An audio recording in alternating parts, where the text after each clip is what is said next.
Hello and welcome to Short Stories. Today we will read a famous story that was collected and published by the Grimm brothers in 1812, Hansel and Gretel. This is a story about two children who are abandoned by their parents due to a severe famine. Pre-industrial societies were very familiar with food shortages. Small-scale famines hit medieval Europe every few years. But the Great Famine of 1315 might be the inspiration for this tale. The Great Famine was caused by a combination of climate change and bad management. There were several years of severe winters and wet summers. Combine this with the inefficient farming methods that medieval people were using and their incompetent governments, and you will have a recipe for disaster. And disaster is exactly what happened. Crops failed, farm animals died, and food prices soared. As you can imagine, this situation made people very desperate.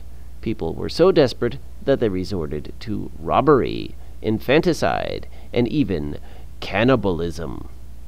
Big traumatic events like this echo through time in the form of stories like Hansel and Gretel. You may have noticed that I used artificial intelligence to generate the pictures for today's video. But I'd much rather have pictures from you, the students. So if you would like to submit pictures for short story videos, please come to the Language Center and talk to me, and I'd be happy to arrange for your pictures to appear in short story video sometime later this semester. So if you're interested, please come see me. Thank you. Vocabulary. Famine. Famine. A terrible famine caused millions of Irish people to immigrate. Starve. Starve. If you don't feed your pet mouse every day, it will starve. Vehemently. Vehemently. The board of directors vehemently opposed the CEO's new plan. Surreptitiously. Surreptitiously. The young boy surreptitiously used his phone to find the answers to the test. We're toast. We're toast. What? The report is due tomorrow? We're toast. Chow down. Chow down. It's dinner time, which means it's time to call the kids inside to chow down. Circumspect. Circumspect. Bill enthusiastically bought Bitcoin, but his brother was more circumspect. Subsist. Subsist. The prisoners subsisted on bread and water. The story. A long, long time ago there lived a poor woodcutter with his wife and two children. His son was named Hansel, and his daughter was named Gretel. They lived in a small one-room cottage on the edge of a great forest. Although they were poor, the woodcutter was able to keep enough bread on the table for all of them. But one year that all changed. A great famine struck the land. There was little to eat, and everything that was available was too expensive for the woodcutter to buy. He couldn't even buy bread. This situation lasted for 2 more years. Things kept getting worse and worse until one night the woodcutter's wife said, "Husband, we need to do something soon, or we'll all starve to death." The woodcutter looked at her and said, "What can I do? There are 4 of us, but only enough food to feed 2. The wife's face turned somber, and she said, "Then maybe we should decrease the number of mouths to feed." The woodcutter was shocked and asked her what she meant. She explained her plan to her husband. "Early tomorrow morning we will take our children deep into the forest. We will light a fire for them and give them the last of our bread. We will tell them to wait for us while we go about our business of collecting firewood. But we will not do that. We will instead go home, abandoning them to the will of God." At first, the woodcutter was vehemently against this plan, but his wife convinced him that this was actually their best chance at survival. "Maybe a kind person will take them in and feed them.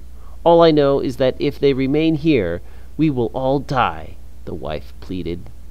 The woodcutter sadly consented to this plan. What the woodcutter and his wife did not know was that their daughter, Gretel, was not yet asleep. She heard everything they said and decided to wake her brother. "Hansel, Hansel, wake up!" Hansel rubbed his eyes and said, "What is it, Gretel?" Gretel, with tears in her eyes, told him everything she had heard. "Don't worry, Gretel," assured Hansel. "I have a plan." The next day, Hansel and Gretel were escorted by their parents to a very dark and unfamiliar part of the forest. As they walked, Hansel surreptitiously crumbled up his bread in his pocket. He periodically dropped a crumb onto the ground as they walked, leaving a trail behind him. His plan was to follow this trail back to their house later that night. But his plan was horribly flawed. Every crumb that Hansel left on the ground was picked up by a hungry bird. He did not discover this fact until the sun set and the moon rose. Gretel became scared. "What are we going to do now?" she anxiously asked. Hansel tried to look brave even though he was just as scared. I think I remember the way," he lied. The two hungry children walked for hours and hours. They walked until the moon set and the sun rose. They were so hungry and weak that they felt like they couldn't walk any more. "This is it!" exclaimed Gretel. "We're toast!" Hansel looked up and smiled. "Not yet, we're not," he said while pointing at something in front of them. Gretel looked and saw a beautiful house made of gingerbread. The children ran around the house and marveled at everything they saw. The roof was covered in frosting. The door was made of licorice, and the mailbox was made out of a big gumdrop. "Let's chow down," Hansel said excitedly. "I'll eat the roof, and you can eat the windows." Hansel enthusiastically broke off a piece of the eave and took a big bite.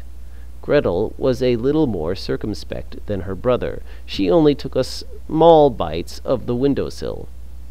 While they were eating, they heard a voice from inside the house. It said, "Nibble, nibble like a mouse. Who is nibbling on my house?" Gretel stopped for a second and looked at her brother. "Did you hear that?" she asked. Hansel shook his head, and they both continued nibbling the candy-coated house. Suddenly, the licorice door swung open, and out of it shambled an ugly old woman with a cane. This frightened the children so much that they dropped their candy and froze. The old woman smiled and said, "Oh, you poor children! You must be starving. Please come in. Don't be afraid. I won't bite." Hansel and Gretel looked at the old woman and then at each other. The old woman took Hansel's hand and led him inside. Gretel followed. You may have already guessed, dear reader, that the old woman was really an evil witch, if only Hansel and Gretel were as wise as you. You may also know that witches do not eat regular food. They subsist entirely on the flesh of the innocent.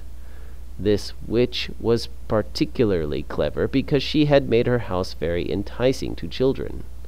However, she did live far away from any town, so it had been a long time since she had had any children to eat.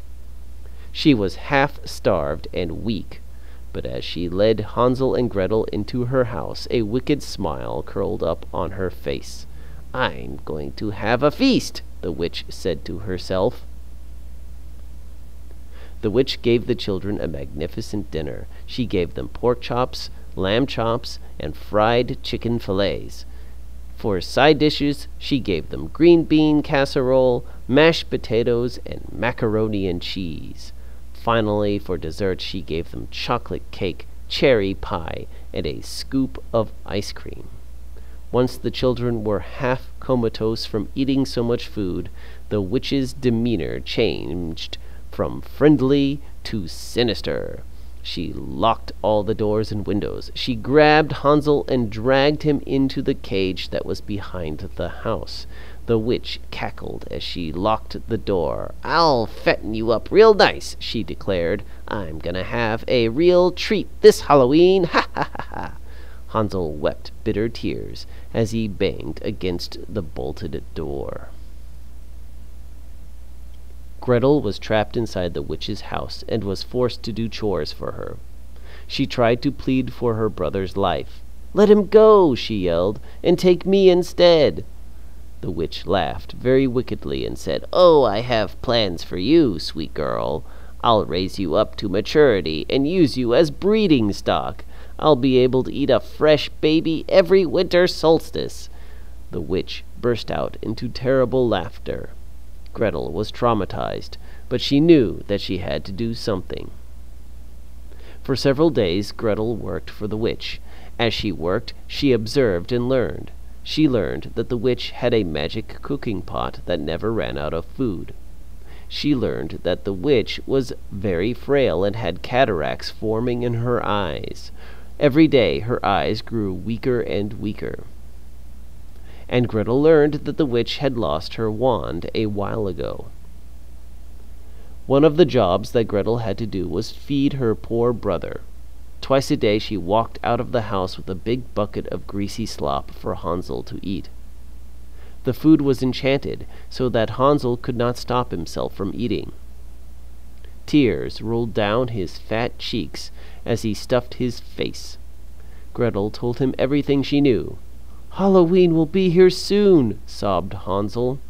"Maybe I can buy you some time," said Gretel. She gave Hansel a chicken bone and told him what to do. Every day the witch went out to check on Hansel. "Give me your finger, boy," she demanded. Because her eyes were so bad, she would feel his finger to see how fat he was getting. "What's this?" the witch muttered in surprise. "You're skinnier than yesterday. What's wrong with my spell?" What the witch could not see was that Hansel had poked the chicken bone out of his cage. The witch mistook the bone for his finger. "I was going to butcher you and turn you into sausages. Now I suppose I'll have to wait," the witch grumbled.